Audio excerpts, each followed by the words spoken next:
Tatanka's living room. Yay. You are precious community to us, and it is amazing to have this expanding circles of mandala, of friends and community coming together.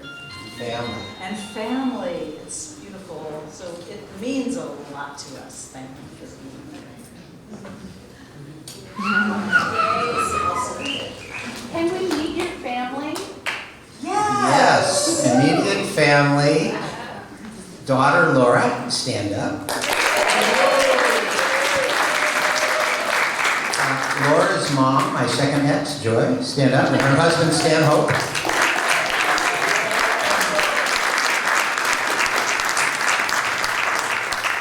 My son David and his wife Morgan, and Lucas and Allie, stand up.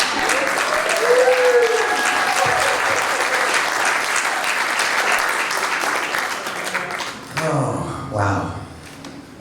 So, a little housekeeping first of all. Everybody knows the bathrooms are off that way, men and women if you need them.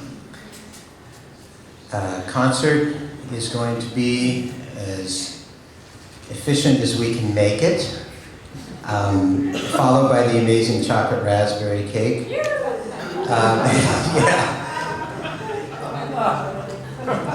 I'll give you a brief summary of what the concert's going to be. We're first going to have an intro drum by my dear friend Martin Herrera, who's going to welcome in the ancestors. I will speak and do a welcome with some gratitudes.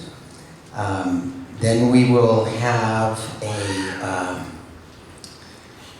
I'm going to introduce my dear friend Leno, Magdaleno Rosavila. Leno, can you stand up? Where is he? There he is. Yay! All the way from Ashland, Oregon. And before I introduce him, he said he really can't be introduced without music first. That's really not proper. So I'll do a little riff on the piano and then introduce Leno. And I can't wait to hear what he says. Carol's going to share some intimate love poetry. I've gotten a sneak preview of it, some stuff. Yeah. I'm going to do a drumming song and a piano song, and then introduce our special guest of the evening, which is my daughter Laura Marcus Brinca, who has, she's an amazing poet. 5 of her own creations, and we're going to be performing them together. And I'll do one more piano solo. Laura will do a lullaby. We'll close with Aha Tanejo, and then we'll have birthday cake. Okay. So, I just want to. I'm so grateful. It's our birthday, so I want to express some gratitude. You should know how this came about. I am an artist, I am a pianist. I did a concert here in November. And without 3 friends, we probably wouldn't be in this place doing this. And those 3 friends are Marilyn Madden, Olivia Boy-Sable, and Linda Masterson. Because afterwards, they really confronted me with that this is a beautiful expression, but it's an expression of community, and we need to meet regularly. And Linda had the idea, she says, it's called Tatanka's Living Room, and we will do it each month. She called me the next day, well, have you scheduled Tatanka's Living Room? That's why we're here. So thank you for friends. You know, when you step out with a gift and you get those reflections, magical things can happen. So thank you for the 3 of you. I want to thank my grandparents, all of them, especially my Grandma Jane and Grandpa Ernie, who were really the original peacemakers in my family. And said, now, boys, there's another way, rather than the fighting we were doing. And they lived that in their travels throughout the world. I want to thank the Resource Center for Nonviolence. They've been here 40 years doing active nonviolence. Yes. And I want to thank the Romero Institute with Danny Sheehan and Sarah Nelson. We're here tonight, and I hope you will give, as your gift to us, give generously whatever you can of money. It goes to cover the cost of this, but mainly it will go to the Romero Institute for the creation of a Constitution Protection Zone. Yes. Tatanka, where does it go? Okay. Oh, there's a little, yeah, Carol, can you hold this up? This is a sign-in sheet, a booklet. Maybe we'll just pass it around because we'd love to know who is here, and your email and your phone, you can be invited to all the next ones we go to, okay? So there's 15 of you that signed up, and there's probably about 50 of you that haven't, so just keep it going. Thank you. Can I add a plug to that? Yes. There's also room to add any wishes, thoughts, anything else. Go to page 7. I noticed. Laura picked this out for me. Thank you, Laura. You're Thank you. I want to thank Christy, Patty, and Chris, and the people at Romero doing the videoing tonight. And if I may, I'd like to just say that it just might be that she picked page 7 because it's your 7th wedding anniversary. Ah, very good. And everybody knows tomorrow's Pi Day, right? Yeah. 31415, amazing. 9:26 a.m. 9:26 a.m. and 9:26 a.m. And 9:26 p.m. and p.m. I want to thank Brian Shulman and Gail Williamson for creating the CPZ community television show. Out of the last thing we did was getting the word out about Romero and about this. Thank you very much. I want to thank Claire and Rico for helping us set up. It always takes a lot of getting there early to do that work. I want to express gratitude for my first ex-wife, Patty Whippler. This is my 3rd marriage. All my marriages were wonderful until they weren't, okay? But I knew what wonderful was, and I really value that. So, Patty, gave us David and Jacob. And then I want to thank Joy Marcus. We had a marriage, and Laura is the daughter of that marriage. And I knew after being solo for about 10 years that I left that place in my heart open at one moment, at the same time that Carol had that place open from across the country, that, I really do want another partnership now. And the magic came out of that. I want to acknowledge one of my dearest friends, F. Wyeth, who's here tonight, my film partner. Thank you for being here, F. I would want to acknowledge everybody in the room, okay? It's hard. But there's another friend who can't be with us, probably my oldest friend, Mutombo Mpanya, who I met in Belgium in 1968. He's battling cancer up in Petaluma, but he promised he will come down. Sneak preview of a few things to come. You're going to hear Martine. Next gathering of Tatanka's Living Room on the 2nd Friday of next month will be myself with Martine. The last time Martine played here, he had us all dancing in the aisles. He's an amazing musician. So that's a treat. In the month of May, which is the only month that won't be here because they planned something else. Where's Esther? Stand up, Esther. Yes, songwriter, amazing. She's going to share the program. And then Mutombo has agreed to come down sometime this year to have a conversation and to share folk songs from the Congo. He's quite a musician, and he's a teacher, an amazing man, and an elder, and a cousin of Patrice Lumumba. He just is an amazing human being. So we're going to have an African-American conversation and music around African-American music. And yes, and just 2 days ago, I was on the phone wishing Dolores Huerta birthday, and she was wishing us birthday and said she wished she could be here. I said, Dolores, I know my friends, we want to celebrate you here. How about I throw a birthday party for you in Santa Cruz? Will you come? She said, anytime. So we're going to arrange a birthday party for Dolores Huerta, and it will be a fundraiser for the CPC. I don't know if it'll be here, because I think we need many more seats for Dolores, one of our national treasures. So that's some of the things to come. Okay. All right, time for the first piano, because I want to introduce Leno, but he won't let me do it without some music, so here's the first music.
Leno was the minister at Carol and I's wedding 7 years ago, up in the Santa Cruz Mountains.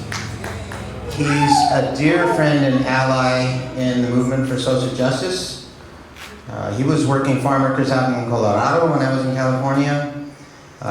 He put in decades in Amnesty International. He is presently with the city of... No, I'm free. I'm a free man. Free man, oh my gosh. So he's been doing immigration stuff. He does all kinds of things. He's the creator or co-creator of Homies Unidos. He works with gang members to get them to work together. He has an amazing, amazing life. And he is the king of the jalapeno. Welcome. The king.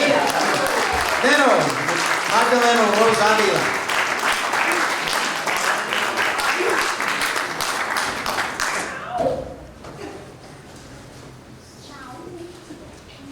Well, jalapenos. They're in my coat jacket and in my car. A man should never leave, or a woman should never leave home without a jalapeno. Think about it. Great source of vitamin C, natural. You know, I've been, first I want to honor this home that talks about nonviolence, and the reason is, for my own personal, this is like one of my temples that I must come to worship. Because I was violent until I worked with Cesar Chavez and Dolores Huerta, people Aspen, and the people, farm workers, that I learned about nonviolence. And in that course of that time, I listened to Pete Seeger. I got to work with Cesar Chavez, Dolores Huerta. I worked in Atlanta with Southern Christian Leadership Conference with Coretta Scott King. I worked with Homies Barrios Unidos, a gag organization here, who are old friends of mine here. And then there's there's this T-shirt up here on my left, which opposes the death penalty, and I've spent a lot of work on that, working with Sister Helen Prejean, who Dead Man Walking. They're doing a documentary on it. Just a quick story about Sister Helen Prejean, who's been a great voice about nonviolence and the death penalty. When I met her, I didn't want to spend any time with nuns, but she convinced me to go to New Orleans and to be with her. So when we're in the South, nobody knows. This is what happens when people work for peace. She's just a sad nun in a tough neighborhood in New Orleans. And she called me up one day, and she goes, she calls me Lenny. Can't say Magdalena, I don't know why, these Cajun women. And she says, Lenny, I'm going to write a book on the death penalty. I said, Helen, you know what nuns are good for you? I'll go over in the corner, pray a rosary. Us boys will write the book. She said, well, I'm writing it anyway. So she wrote it. It was out. She called me. I was in LA with Amnesty International. She said, Lenny, I've been nominated for a Pulitzer. I said, Helen, you know nothing about chickens. She said, I did not say Pulitzer. I said Pulitzer. And before the book was out, we did a tour from San Diego to Seattle, 12 days in a van, Random House filled the van with, rented the van, filled it with copies of Dead Man Walking. As director of Amnesty, regional director, I paid for the gas. We slept on people's floors. We ate whatever people gave us to eat. And at one point when we were crossing the Shasta Mountains, she asked me why I didn't like nuns. So I let her have it, and I had to let the Pope, Catholic religion, everybody have it. And we argued all that night, which was good because we were behind schedule, had to stay awake. So we get to Seattle, 12th day, and people are, you know, calling me and saying, what are you doing on 12 days and nights with the nun? I said, that's the nun, what she's doing with the Mexican. So we get up there and they say, Sister Helen, last question of the night is, the title of your first book was Dead Man Walking. What'll be the title of your second book? And she points to me, she says, you know, Lenny over here, this Mexican fella, he's not very polite to nuns. Matter of fact, he's very abusive, doesn't respect us. He says, so I think the title of my second book will be, Why Did the Nun Kill the Mexican?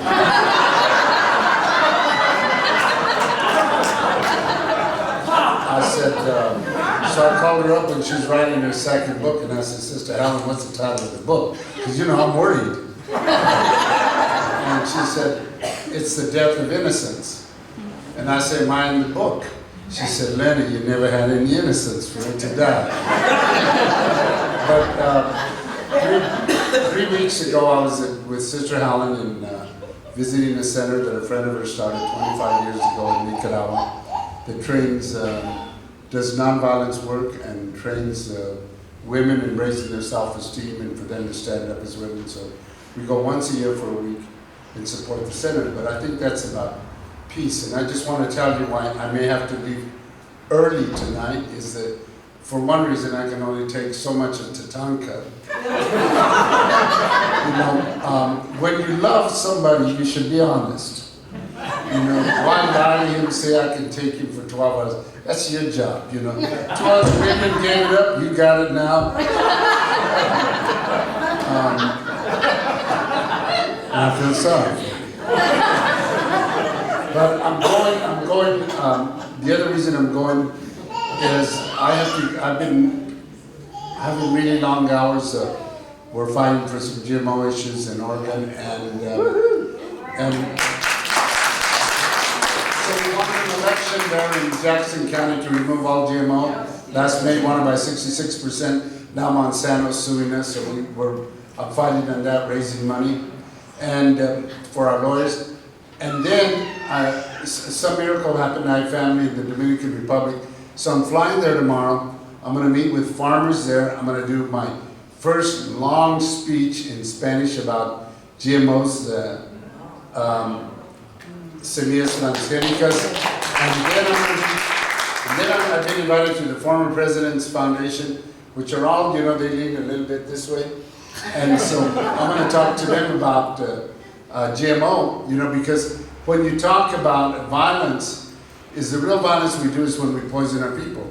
And when you talk about weapons of mass destruction, if it isn't pesticides and herbicides, and which is killing us slowly. So that's why I'm in the GMO stuff. And that is really my nonviolent stand, is to protect, because Cesar Chavez went on this 36-day fast of water in 1988, and when he came out of it, he said, you know, why we have to do this? Why I had to talk about the cancer clusters? Because we have to protect the worker, the consumer, and the environment. We're all connected to each other. So that's how I come into this nonviolence thing. Tatanka was talking about Dolores Huerta. Well, when I was working for the Cesar Chavez Foundation, after he passed away, I was the first director of the foundation. We had the 65th birthday for Dolores. And I'll have to send you the poem and the program we did. Because she reached 65 and she had her spleen taken out. She'd been poisoned by pesticides, beaten by police. So we didn't know how long she was going to live, so we did her this great birthday party. And I wrote a poem which could be written for a lot of women that I know who stand up for justice, go against the trend of machismo and gender issues and homophobia. So it's called, and if you want it, you can get my email from Tatanka, I'll send it to her. But it's called She Who Runs Against the Wind. And I wrote that 20 years for her, and so I'm going to send it to her again for this birthday, which is her 85th, and you know, when you talk about brilliant people like that, is Tatanka and I are products of people like that, men and women who are amazing people, and they shape you, and we've all had them. You know, Danny Sheehan and other people who we have in our community around us. There's always people, Sister Helen Prejean, and most of the people who really teach us and are the best examples are people who do the work every day, will never be honored, will never be in the publicity, never get it, but they're the ones doing the real work. And they're the ones we have to honor. So this birthday and this wedding that I got to participate, which is a pretty wild wedding, I got to tell you. Not only by the couple, but some of us participants. We got a little out of hand, you know. We were celebrating. So there's you know, I've been to more black churches than almost anybody, but I heard this minister doing a sermon that I'd heard before in different versions, and I want to give it to you a little bit. And so, you know, I might go black on you, because that's when I was learning how to speak. I used to do imitations of Dr. King. I do voice imitations, you know, when the police are looking for me. No, Magdalena's not here. This is Don Corleone. And you don't hang up, I'm going to call Clemens and make you an offer you can't refuse. So get off the phone.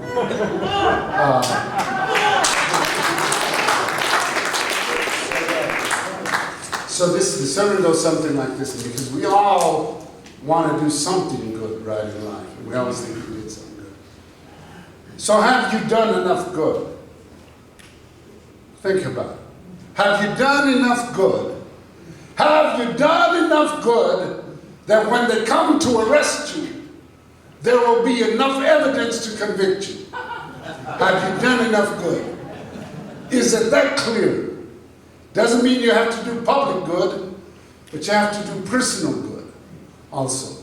So have you done enough good? And we ought to think about that, because it's not only doing good in the public, but it's what we do with the people that we live with, the people that we love, the people that are around us, that are homeless, that are poor, that are ill. Have you done enough good?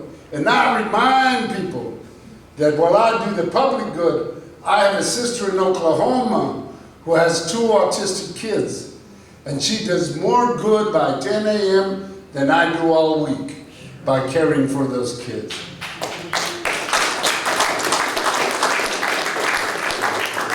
So I had 2 copies of my book, but Laura's tore one away from me, so. But here's one more, and if you give a donation to the cause, you know, you can give the money to the box in Tatanka, or Carol will give you the book. Otherwise, you'll have to buy them later on, you know. So eventually I'm going to be famous, just like Sister Helen. Right now, you know, I think because we're celebrating birthdays in life is one of the things that, and you know, I lived with this guy and his family for the last 6 months in outside of Portland in Cornelius, Oregon, while I worked on the GMO issue. He's a friend of 42 years. We were born same year, a day apart. So he's like my brother, but he's Jewish. So we always told everybody that, you know, I was supposed to have been born in the Jewish family, the comfort. He's supposed to be born in the Mexican family. And the people said, you mean you're twins? I go, yeah, we were separated at birth. Can't you tell? So 2 weeks ago, I'm driving from here to Portland, and he calls me up, and you know, he says, because he's always says, my Jewish mother, what are you doing? Are you eating well? You know, you're taking care of yourself. Just like the last time I was here, I got a lecture on my health from Carol and Tatanka. I go, I'd like to eat my greasy breakfast, thank you. But so that was the kind of guy he was, and he says, I have bad news for you, I have cancer, and I may live maybe 4 to 11 months. And I go, well, I'm going to be at your house tomorrow at 7 p.m. He says, great. I got there and it expired at 1 p.m.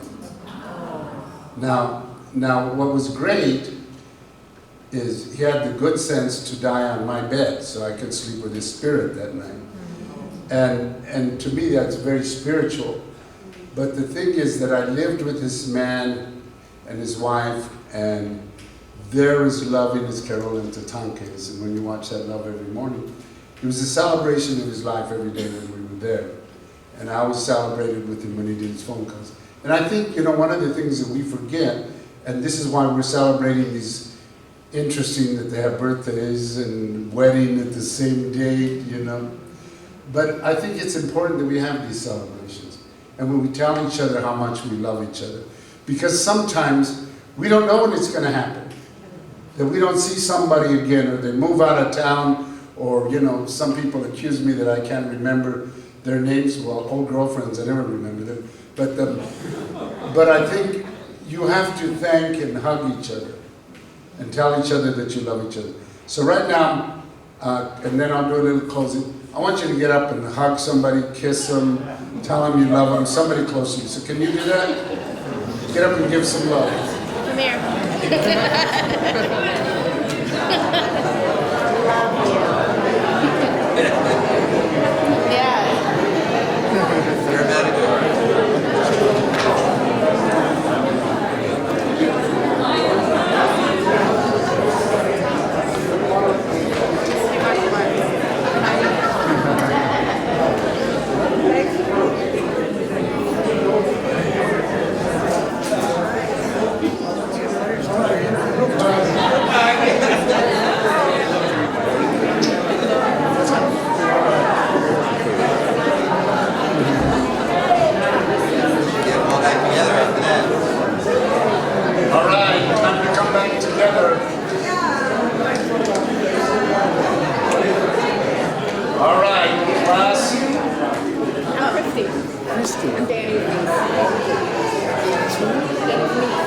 All right.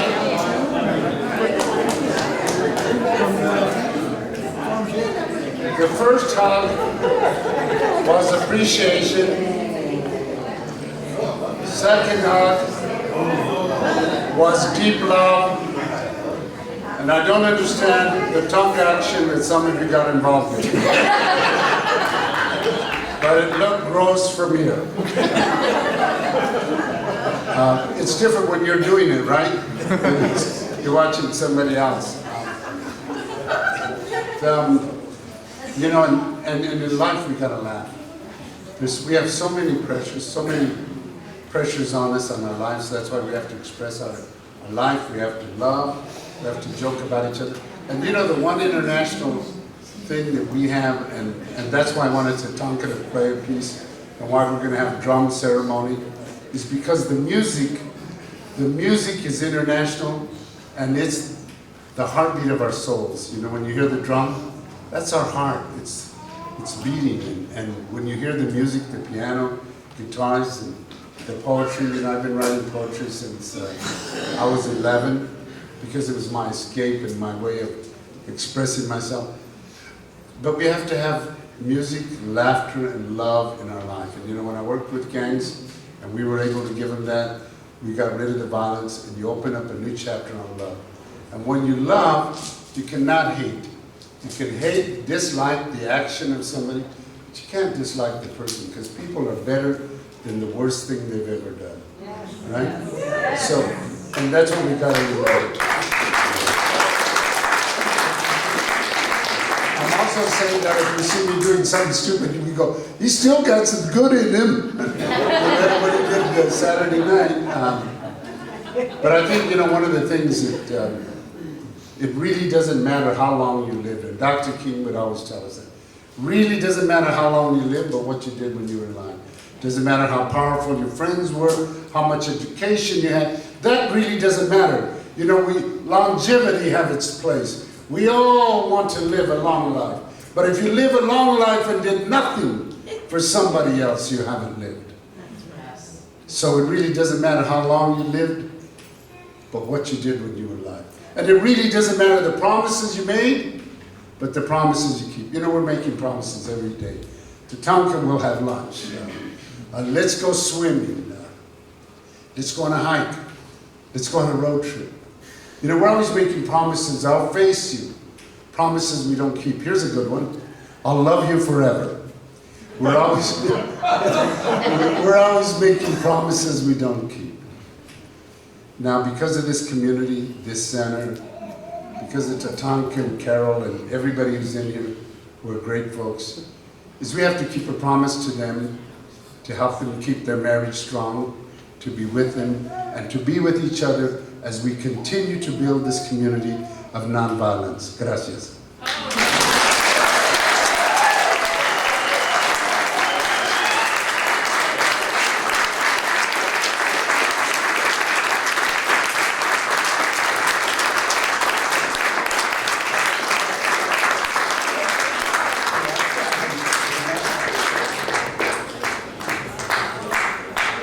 Thank you, Brother Leno.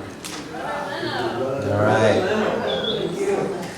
Now I'm calling on a man whom I call friend, and there's a lot of good he does in the world with his music, but you should also know that he's responsible for bringing the sweat lodge into the prisons around here. Martin Herrera.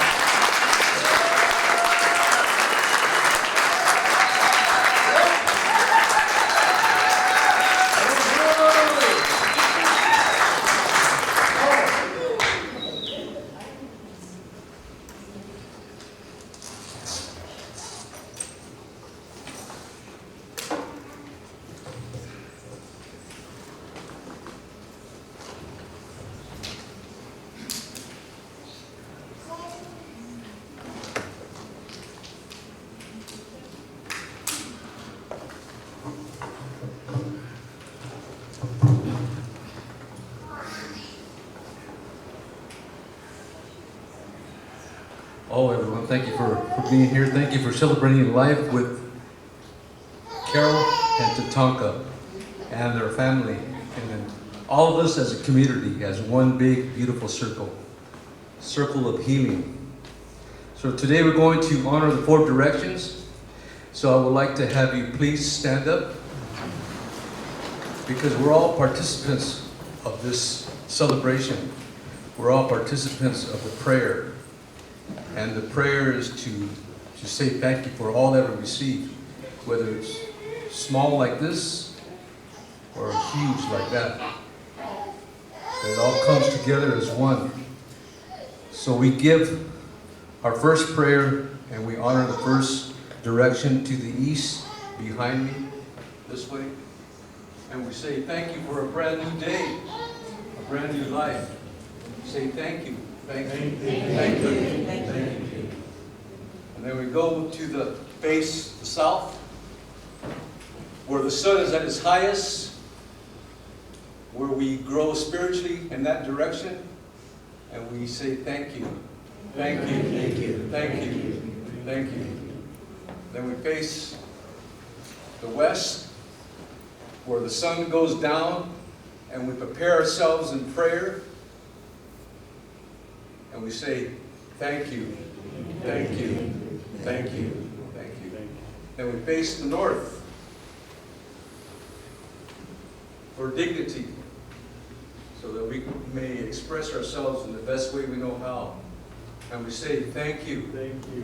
Thank you. Thank you. Thank you. And to the great mystery up above us, we say thank you. Thank you. Thank you. Thank you. Thank you. Thank you. And to the Earth Mother, down below, where we live, honor her. We take care of her. We always remember her. We say thank you. Thank you. Thank you. Thank you. And all that she gives, life giver of all things.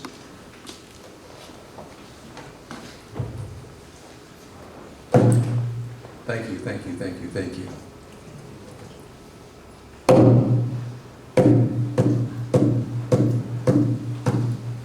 Honoring all the ancestors. You may be seated. Honoring all the ancestors. Yesterday, tomorrow, and most of all today.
Thank you.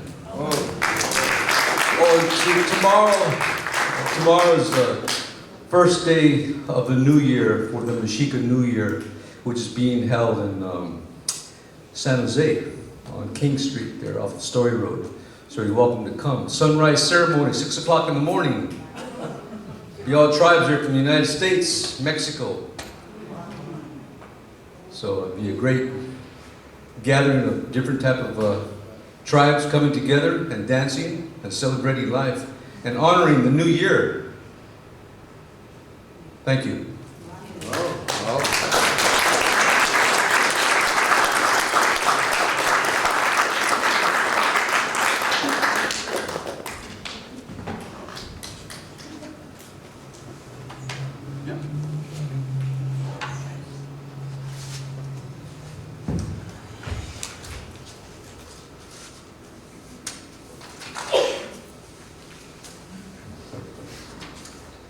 All right.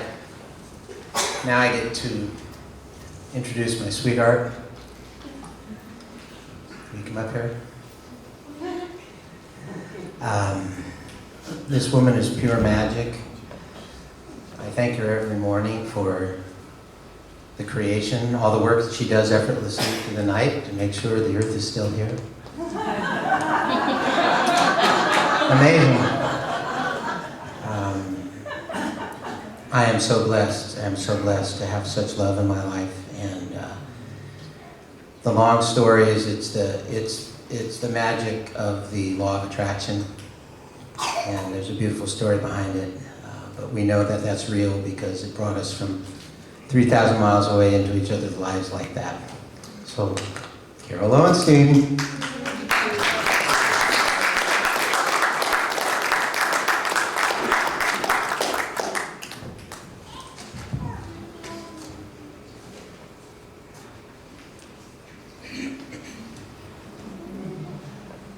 Tatanka, man of my dreams, you move through me, awakening all my senses, blowing the hidden embers of my deepest longings.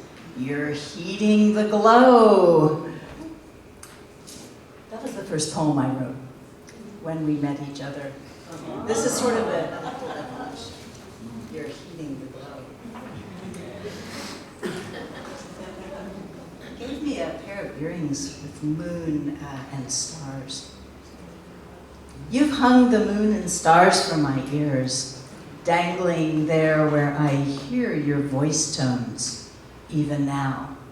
And the timbre of your sound plays my heartstrings in a wild, mysterious melody, joyous, full, and all at once out of control. The pearly shore of my being glimmers in the moonlight, tides tugging the edges of my feelings, drawing me in and further in, pulling me under, calling me, let go the ancient fears. I release and flow, gliding to the sands of who we've come to be, breathing in the fullness of your presence, here with me.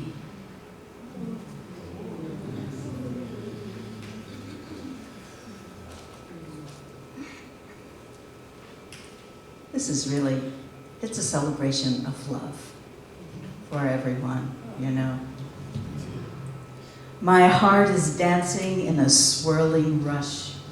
I watch in wonderment, anchored to what I knew, anchored to keep from falling. Yet my anchors fall away. What is there to hold on to? What I thought I knew has vanished. There's no resemblance. From every outer edge of radiance extending the boundaries of my skin, heart pulses out of kilter. How can it both ache and sing? How can time barely crawl along, then blur breathtakingly? Time has cloaked its presence, its persistence in a new rhythm, measured in heartbeat increments, rhythm of your voice resonating through my bones. My familiar has disappeared, vanished in the sands of change, heart tide blowing away every trace of what I thought I knew. In its place, immense whirlpool of delight, your voice, your scent, your arms around me, caressing me from a distance of 3,000 miles. And I feel your touch, heart dancing in a swirling rush, unanchored, ecstatic. I'm falling, falling in the gap between thought and distance, so far and yet so incredibly close, falling through time and space into the mystery of who we are and our chance meeting and our whispered words and the risk we took and the yes that happened and the yes that happens constantly. Your blue eyes sparkle all around me. I feel them glow in every cell. Your essence shimmers life force through my veins. Winds of a wild and mystical dimension uproot the past that grew me, the past that clamors to be healed by reckless truth-telling. Oh, Tatanka, I shiver and shake, standing on the edge of remembered vulnerability, and in the safety of your penetrating heart-filled eyes, reckless and strange, I dive head first into the real of it, reveling in whatever finds me there. And it feels so good, and it feels so right. And that part of me that's been buried says yes. And it says it again, yes. And again, yes. I've stopped trying to make sense of it. My heart just dances and sings and aches and shouts my fearless desire for you. And so it flies to you in a rush, helplessly, willingly, completely in the yes of it, drawn by the pattern of love, imprinted from the moment of my creation upon the depths of my being.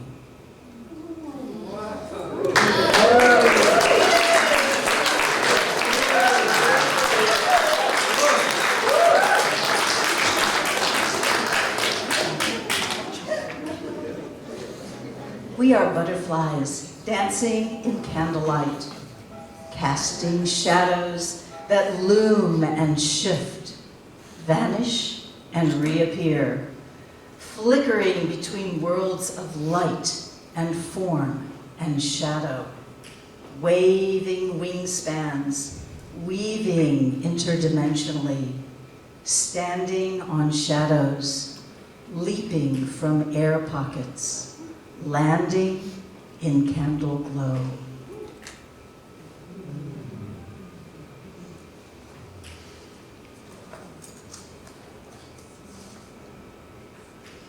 Buffalo man waves in the breeze of time and space, ebbing and flowing within and through me. You've run across the plains of my inner worlds, winds of your voice whistling through fiber, bone, and sinew, playing the melody of my streams, shaking my bones, rattling me to sun and moon song. You sweet-talking, soul-rockin' man.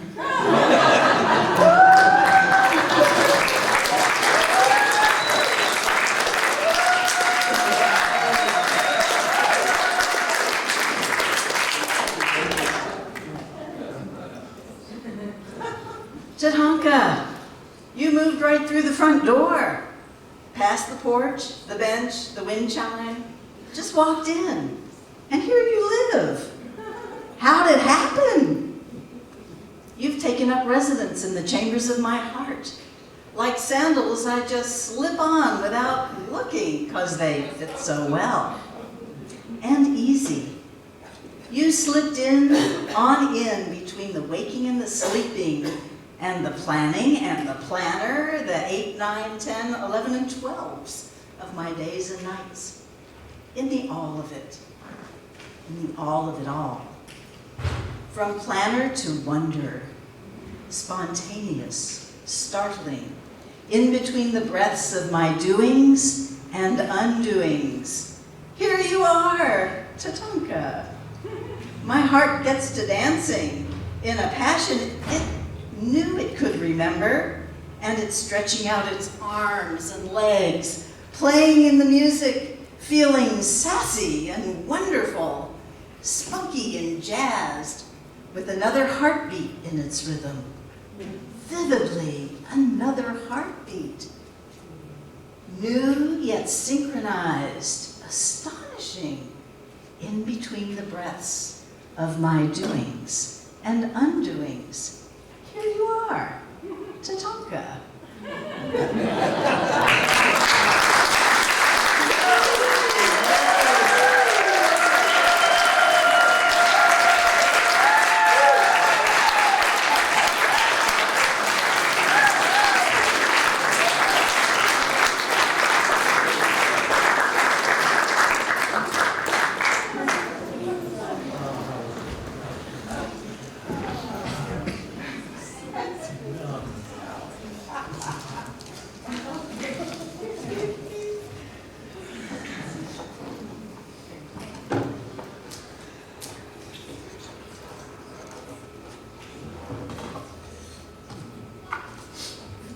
This song came up in Sandpoint, Idaho, about 3 years before I met you, Carol. And it was about you and about all of us before it happened.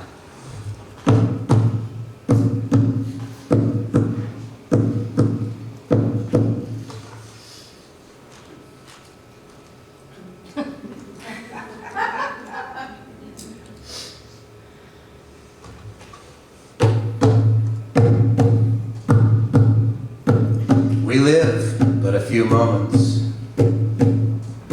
Give or take 100 spins around the sun. Perfect love is all there is. We breathe together. Two hearts, one drum. Your tree dances in my gentle breeze. Your back warms in my sun. Perfect love is all there is. We breathe together. Two hearts, one drum. This is so far beyond anything I know. This is so. This is where I am. This is where I want to go. This is so.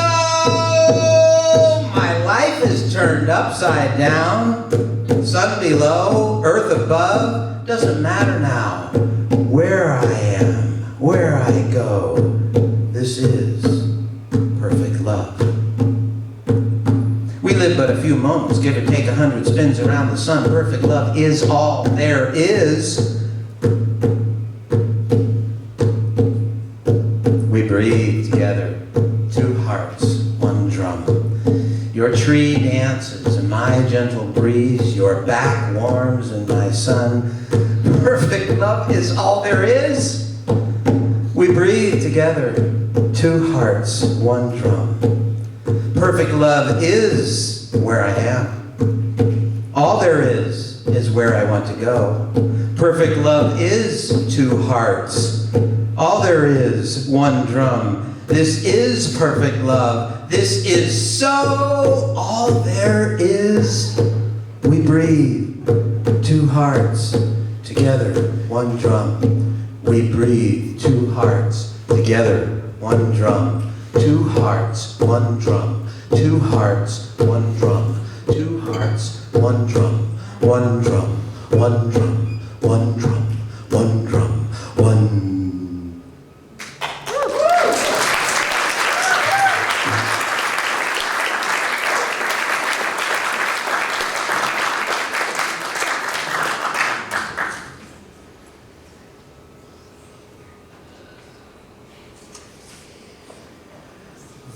This was the moment I was going to introduce Matt at the Romero Institute, but Matt's not here, and I'm going to wait and see if Sarah Nelson makes it back from Watsonville on time. So I'm going to talk a little bit about the Romero Institute now.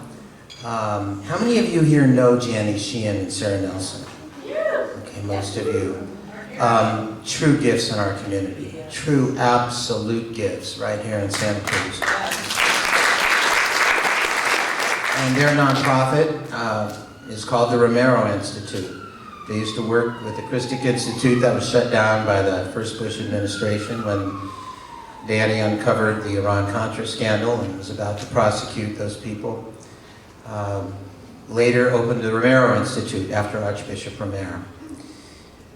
They are working on two things now, and hopefully we'll hear from Sarah a little bit about the first later. The Lakota People's Law Project, which they've been working on for 10 years. You know, there's a 150-year history of kidnapping children from the Lakota people and putting them in the foster care system to be adopted by white parents and paid $77,000 a year per kid. This comes from the $65 million a year that comes from our federal government to the state of South Dakota, which is 53% of the South Dakota budget. And almost half of the $65 million goes to Eli Lilly for drugs, to start drugging the children, all the way up to psychotropic drugs, and then even selling them off the other end into sexual slavery. It's a terrible thing. They are doing a lawsuit, but having had the goods on everybody in the past and seeing no one go to jail, their tact, which I really respect, and they're close to getting it with the administration and all the various departments, is to get the entire $65 million to go straight to a Lakota-owned social service agency to begin the healing process. Amazing work, really important work. The other thing they're focusing on is the creation of a Constitution Protection Zone. You all know we live with two parts of the National Defense Authorization Act of 2011, signed 10 minutes before the stroke of midnight on December 31st, which makes it completely legal to disappear any one of us. We have no right to an attorney, we have no right to call our family, to torture us, to kill us. It's all legal in this country now. So Santa Cruz City and County, we're putting an ordinance saying that when the local police or a clerk or any employee of our city or county, when they hear about this, they're obligated by law to tell their elected official who will inform the governor. If anybody's to be arrested, they will be arrested by local police. They will have a right to call their family. They will have a right to an attorney. They will have a right to face the charges and to face their accuser in court. So this is a very important thing. We want to get it passed in Santa Cruz and have it spread throughout the country. No matter what we're interested in, this is important. Okay. All right, so I'm going to run back to the piano now.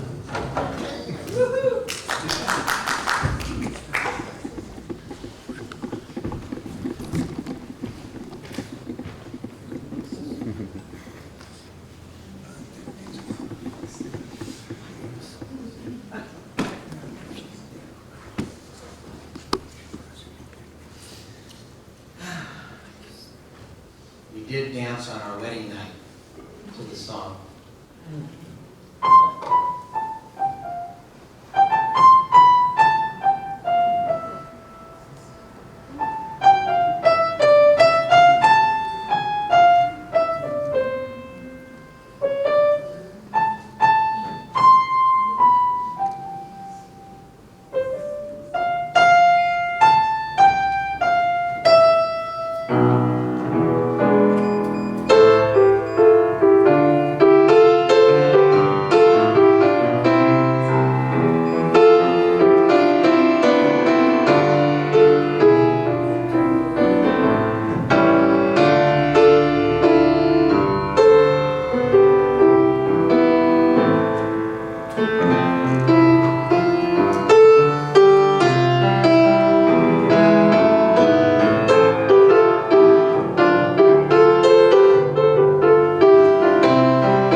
started something last month.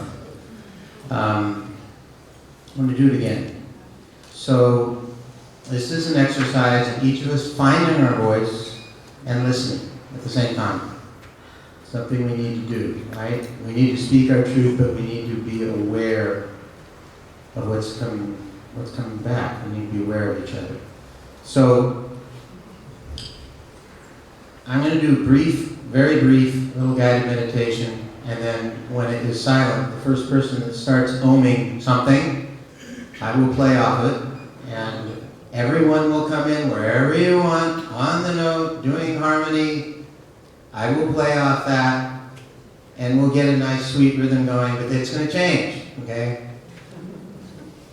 So listen to the change and adapt to the change, and let's see where it goes. Let's have some fun. Okay, you can do this eyes closed or eyes open, but for a moment just get completely relaxed. 3 deep breaths. Send a grounding cord of light from the base of your spine down to the center of Mother Earth, and breathe up earth energy, releasing anything that no longer serves you and all the cells of your body with your exhale. Inhaling healing energy of Mother Earth, exhaling anything that no longer serves you.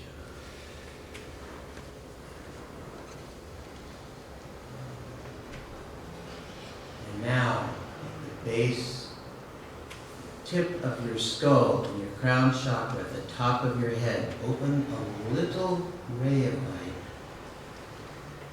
And from our sun, a silver gold ray of light will come from all the star nations, the entire universe, the total as above, and enter your body and move with the earth energy.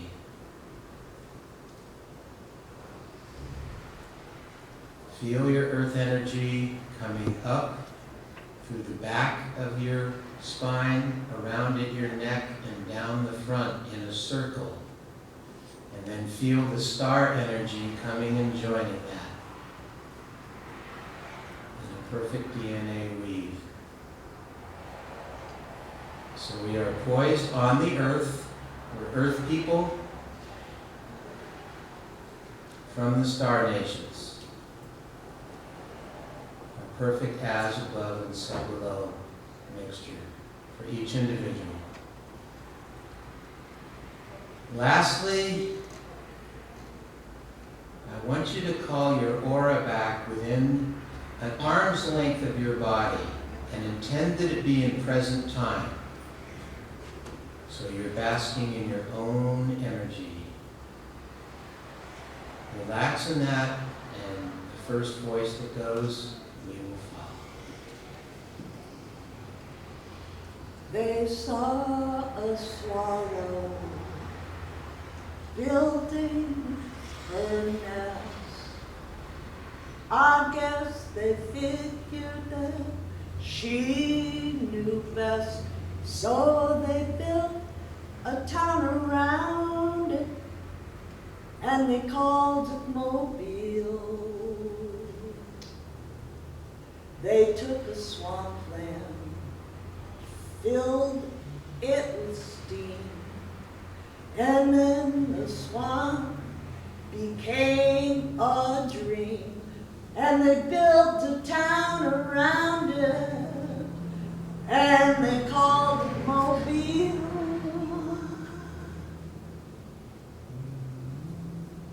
Pretty soon, the town had grown. Then they had a slide trombone and a fella who played piano and a swallow who sang soprano.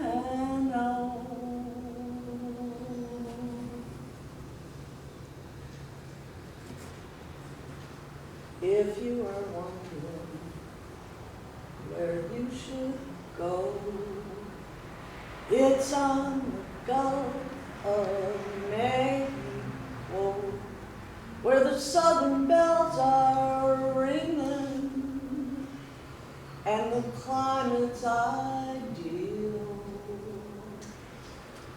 It's a honeysuckle heaven by the name of Mobile.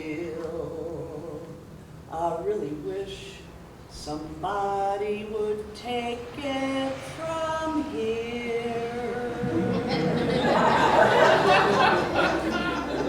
So, breathe again, and the first tone, single tone that comes out will follow. I don't know.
great pleasure to announce an amazing artist. I hope you can hear all the words of this poetry. My amazing daughter, Laura Marcus Brigham.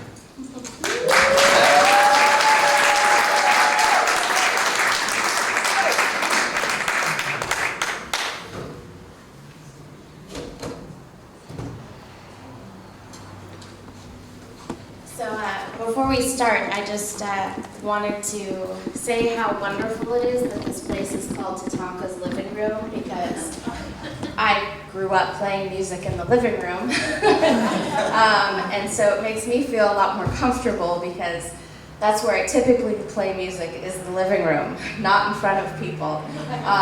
This is actually the largest crowd I've ever played for, but I've been told you're very benevolent, so it makes me feel better.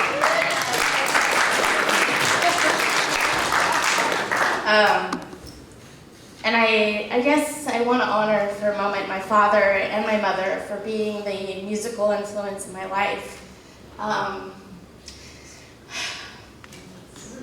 Music makes me so emotional. Ever since I was young, I used to sit in the living room when my dad used to play the piano, and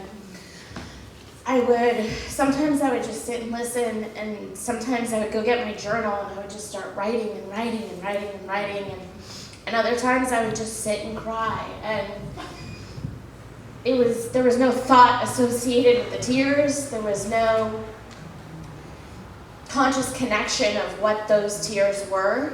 But he moved me to tears many, many times.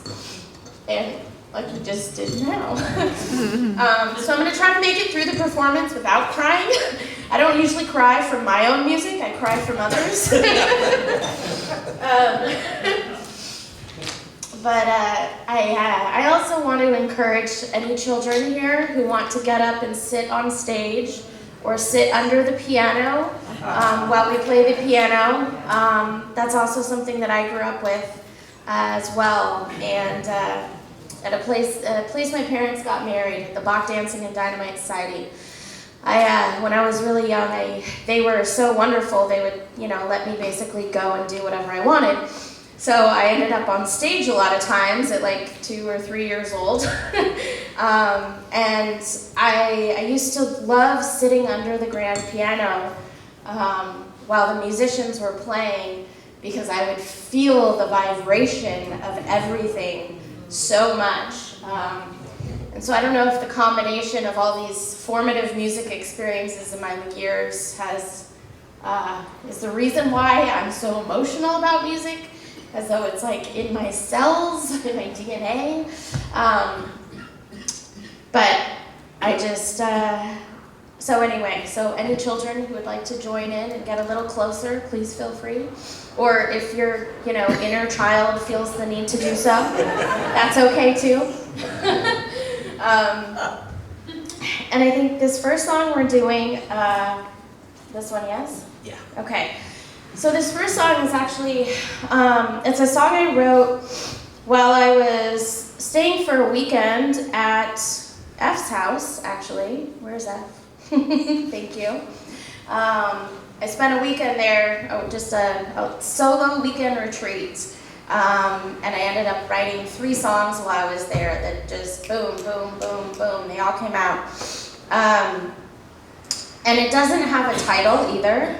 So, as you listen to the song, if anyone has any title recommendations, please come and let me know afterwards, because I haven't been able to settle on one yet. So, I'd love to know what you all think. And so right now, it's called Untitled Love Song. I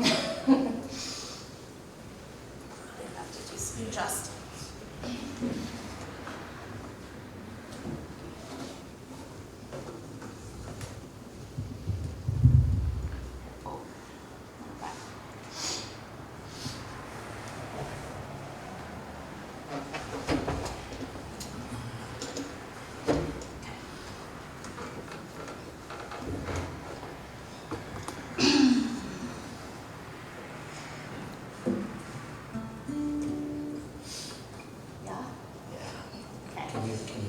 Can you hear? Yeah, can you all hear? Yep. Yeah. Trust me, my singing voice is a little louder, don't worry. Okay.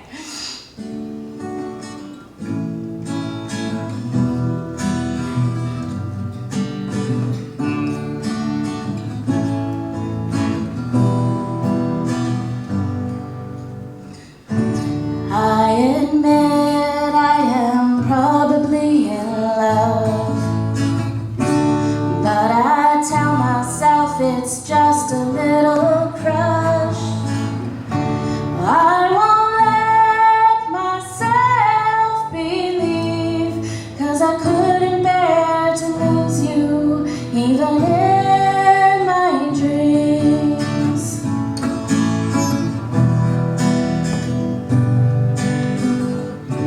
I tell myself you don't think of me that way.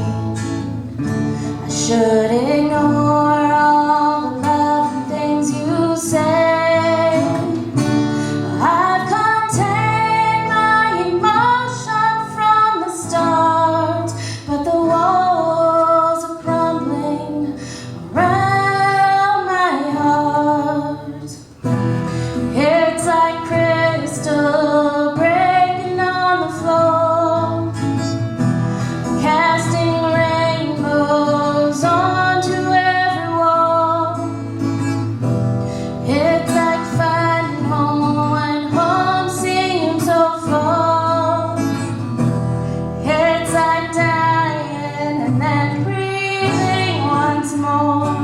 the chords. Go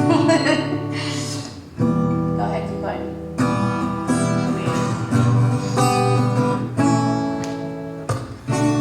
All my senses open up when you're around, while my defenses try to keep my feelings down. But the risk of feeling too much loses all its danger underneath your touch. It's like crystal breaking on the floor, casting rainbows onto every wall. It's like finding home when home seems so far. It's like dying and then breathing once more.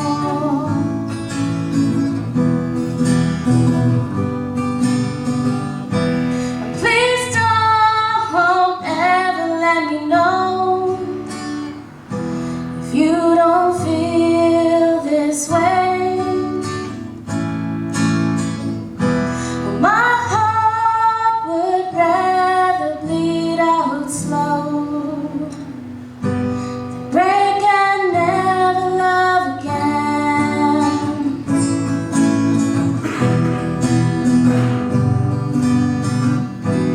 It's like crystal breaking on the floor, casting rainbows onto every wall. It's like finding home when home seems so far. It's like dying and then breathing once more.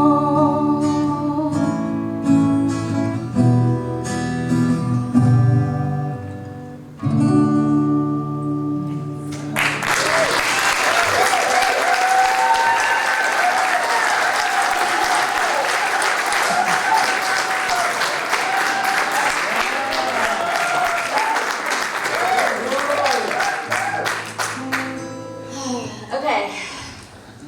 See, I get nervous and my hands sweat. Okay, this song is called Blood of a Gypsy, and this was actually something I wrote up. I started writing it when my dad was living in their first home up in Ben Lomond. I wrote a lot of songs up there. It's a good place for songwriting, apparently. And this is actually was inspired by somewhat by my mom and my mom's side of the family. My grandmother on my mom's side used to call my mom a gypsy because she left home at 18 and bounced around and lived the life of a poet hippie, and nobody ever really knew where she was going to go next. And so she also happens to be Jewish. Not that that has anything to do with bouncing around, but but there's some influence in here. All right. Let's see this a little bit. Can I pull this thing? There we go. Okay.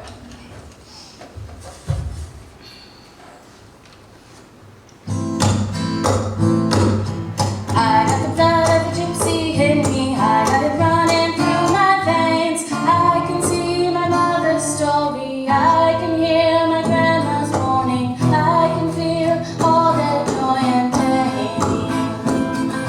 I got the blood of a gypsy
This one I want.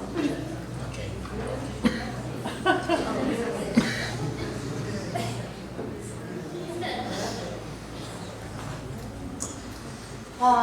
So this one is called One Day, and was inspired by a lot of the traveling that I've done over the years. I've done a lot of traveling through Mexico, Central America, South America. I've seen, poverty within the U.S., but there's a whole different kind of poverty in the rest of the world. And this song encompasses, I think, a lot of what I've seen in some of my traveling and how I felt about it.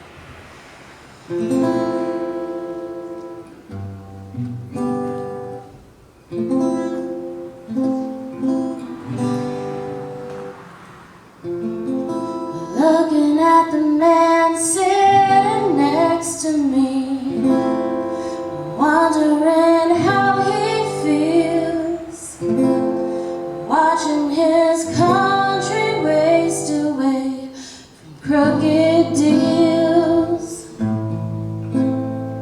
Looking out the window from this train, trees and concrete passing by, children running barefoot in the streets, sensing time, never sensing time. Oh, why does there have to be children living in poverty, while so many live comfortably in apathy?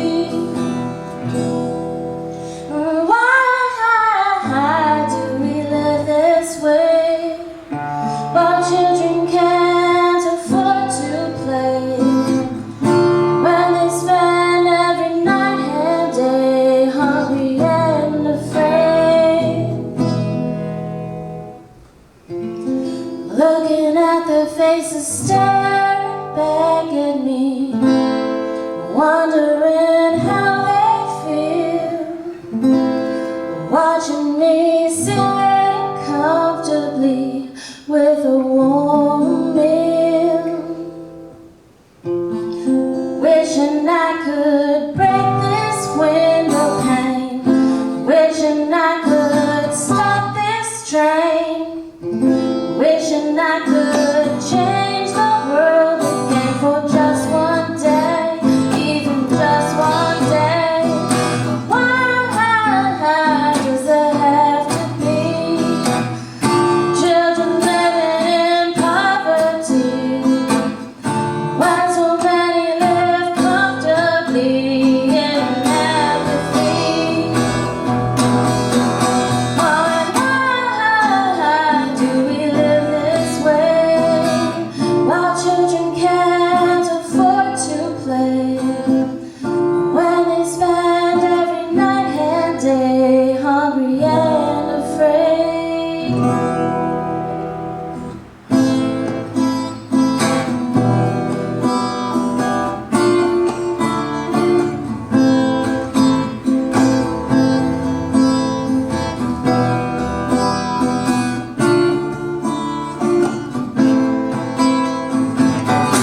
I can't leave this train without feeling like I've been changed, priorities rearranged, and just one day, just one day, one day.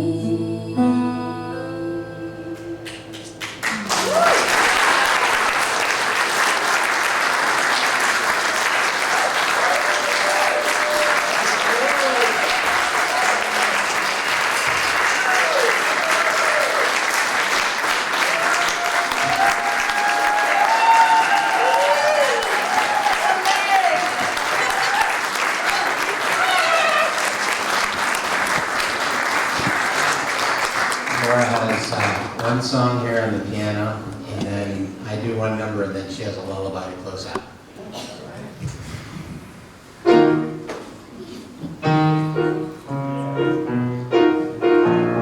It's called Lemon Juice.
welcome Sarah Nelson of the Romero Institute.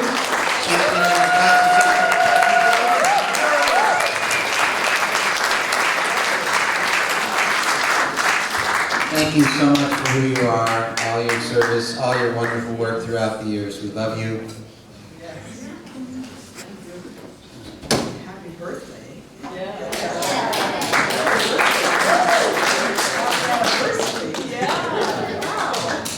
What a great evening. Dee and I just came from the Grange in Aromas, sharing with them about the Constitutional Protection Zone. And-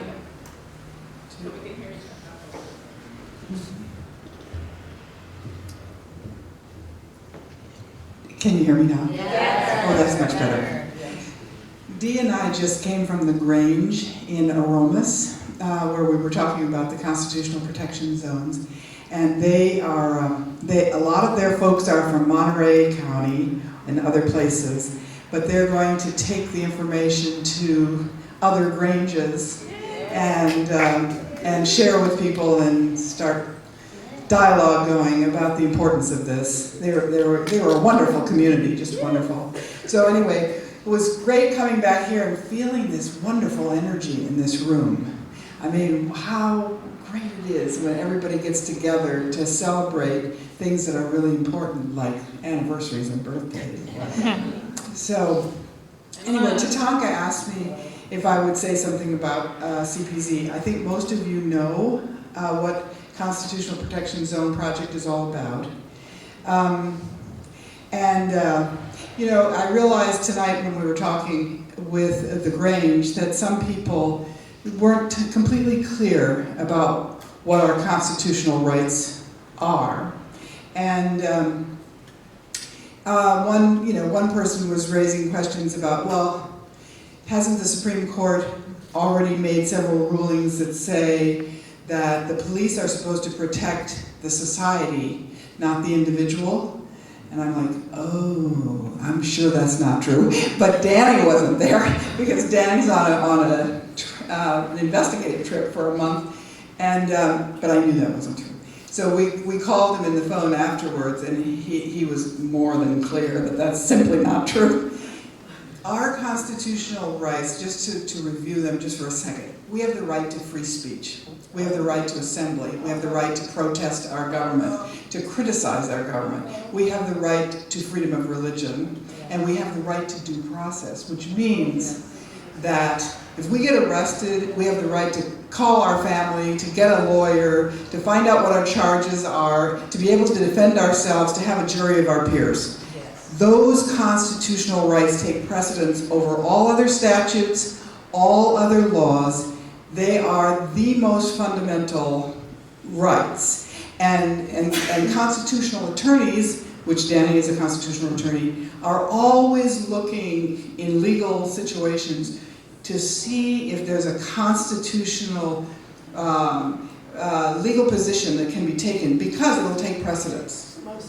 It'll take precedence if you can figure out, where it is in there.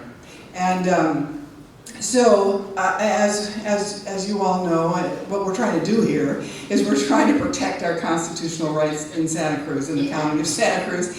And this is something every elected official, all the police, everybody, they all take an oath to protect the constitutional rights of our citizens.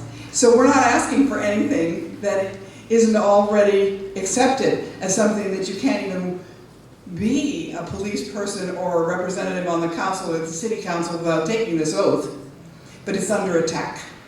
So this is our time, this is our era, this is our moment when we have to protect it. Because it turns out to be true that the price of freedom is eternal vigilance. So we have to do it. And I'm just asking you, if you haven't already signed the petition, please do before you leave. We now have 1,100. We were told that the city council would not pay any attention to us unless we had 1,000. We've broken 1,000, we now have 1,100. We're going for 10,000. We're going for 10,000. So just keep I know it seems like something, oh, haven't we been doing petitions for the last 40 years? Yes, but we have to do it again. So please do it and get your friends and neighbors to do it, and there's some out in the hallway there, and when after we are gathering here, please do that. If you can contribute to the effort, please do. Tatanka has been very kind and generous to have these gatherings as a way of supporting the Constitutional Protection Zone project. So anyway, that's it, you guys. This is it. And There was confusion about whether we need addresses on there, what we need besides a signature. On the petition. on the petition. Yeah. Okay, so Some we, people weren't filling it out totally, just signing it. okay. So it's better if you fill it out totally, and most importantly, it's better that you fill it out so we can read it. It's very difficult, she's waving her hand, very difficult to read these sometimes. Now, why are we asking for more than a signature? We're asking for these other things because that's the only way we can stay in touch with you about what's going to be happening next, is if we can email you and if we can call you if something really important starts to happen. And we know at a certain point we're going to want to go in mass to the City Council and also to the Board of Supervisors. We're going to want to have representatives from organizations speak, etc. But if we have no way of contacting you, we won't be able to invite you to participate. So it's really important that you're in the system. Now, if you wanted to say, and some people have, if you want to give the information and then put over in the corner, don't email me, then what'll happen is, because you don't want to be bothered, what'll happen is we'll only email you at really critical moments. But if you want to be regularly informed of what's going on with the network, like this event tonight, then don't put that. But we don't want to bug you. We just want you to be part of a living, growing organism that is all together going to get something done here. So.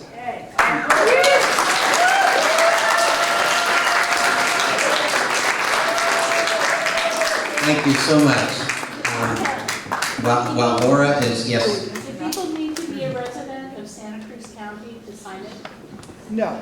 Okay. so- People don't need to be a resident of Santa Cruz County to sign What will this. happen is when we actually submit them all, those aren't going to count in terms of these representatives. But we've got people signing that are from other areas, and it's okay because we're going to give them all their information for their county.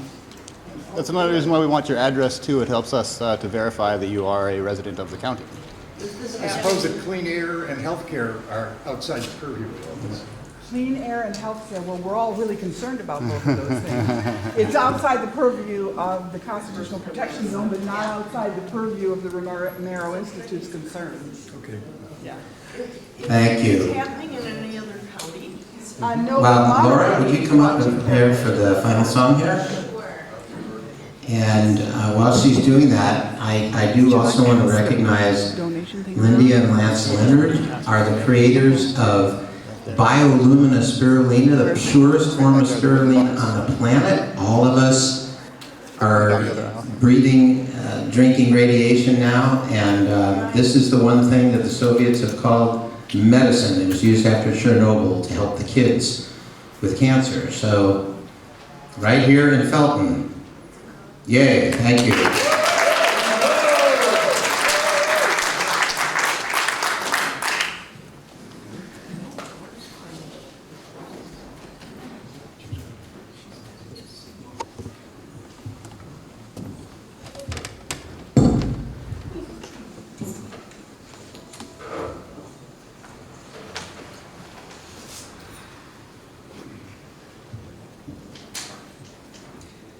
So this song is called Moonlight Lullaby, and I want to acknowledge F for the title of this song because he actually had an idea for a children's book by this name, and we somehow, his idea for this book and the words that came out of the song without us, either one of us actually talking about it, ended up being incredibly similar.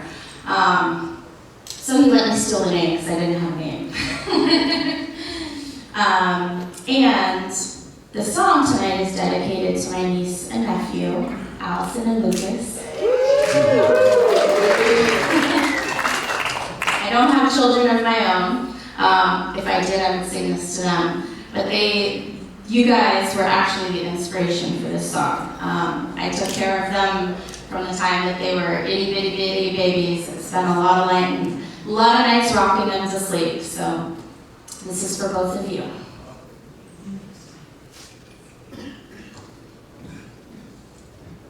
I don't know about this mic. Okay.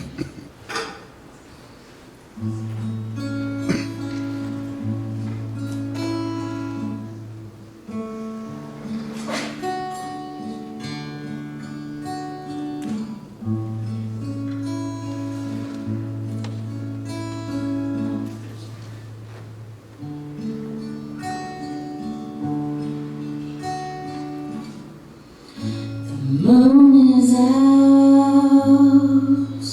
and the stars are sleeping.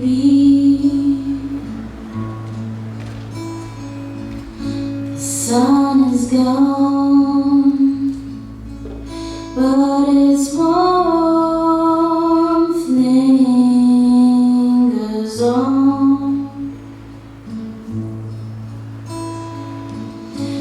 Angels fly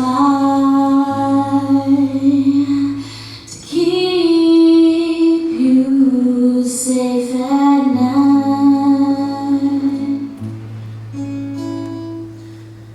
and children close their eyes. Their dreams begin their magic journey. Where anything can happen in time. This moonbeam shine on your blanket and wrap you in their light. You are so special to me. You are so perfect to me. You are loved unconditionally. You are so precious to me.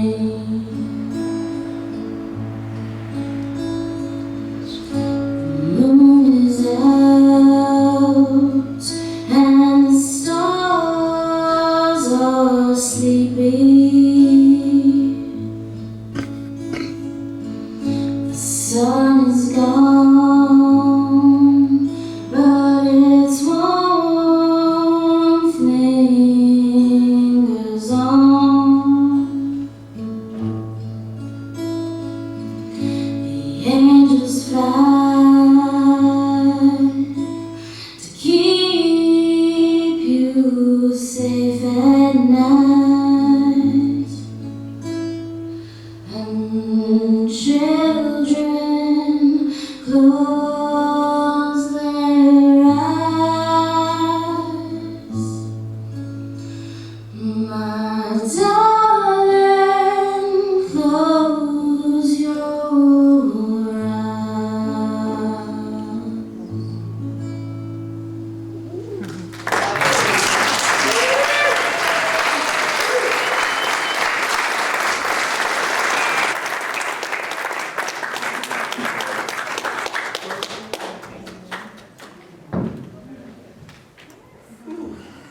All right. Well, before I do the last song, Peter, anything we should know about the Resource Center, or things coming up or anything? Peter Potts Chamberlain. Anybody? I thought he was out the door. He's gone. Okay. everyone should pick up a calendar. They have amazing events going on here all the time. It's an Iroquois song. As you learn it, you can sing along.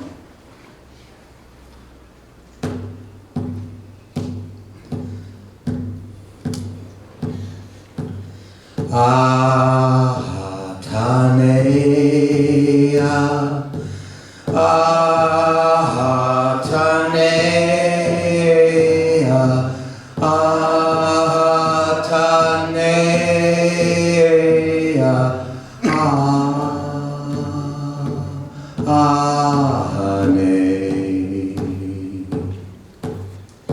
now the Mother Earth and the Father Sky, reaching, touching one another, helpmates, helpmates ever they. Ah, Tanea, ah, Tanea, ah, Tanea,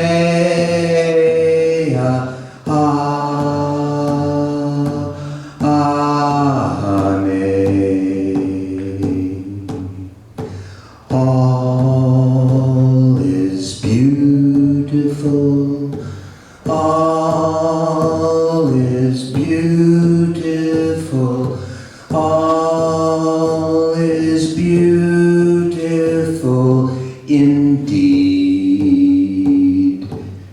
in me. Ah, Tanea, ah, Tanea, ah, Tanea,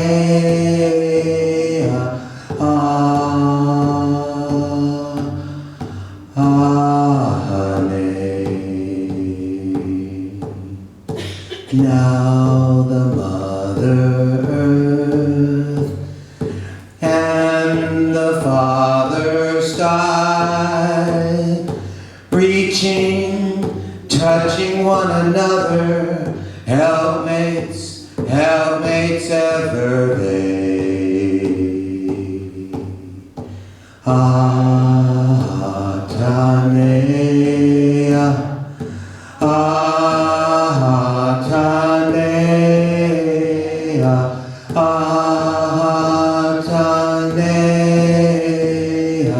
ah,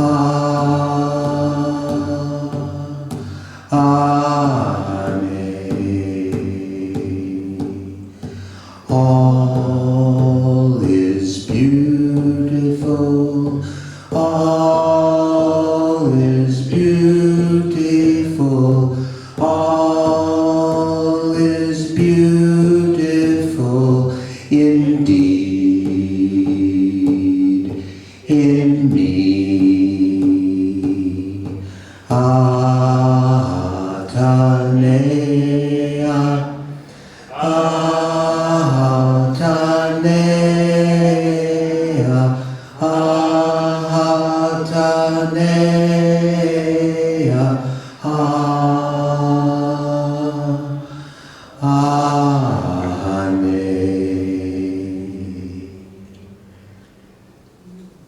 Thank you for being with us on our birthday anniversary. Thank you for love. Thank you for all you being here. Woo! Let's go have some birthday cake.